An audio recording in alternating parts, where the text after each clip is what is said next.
Welcome. In this tutorial, I'm gonna show you or teach you how to check Facebook watch history on desktop. So if you want to know how I did it, just keep on watching. So first of all, you want to open your browser, so whatever browser that you are using, and then search for facebook.com. Now just go ahead and log in your account. So once you've done that, you want to click on your profile picture here at the upper right side of your screen beside the bell notification. Now click on Settings and Privacy.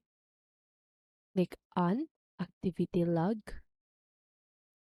So once you're here, you want to click on Videos You've Watched. So now you can just go ahead and view your watch history on Facebook. So that's it. That is how you check your Facebook watch history on desktop. So I hope this video helped you, and if it did, make sure to like, subscribe, and hit the bell notification so you won't miss a video. See you on the next one and have a great day.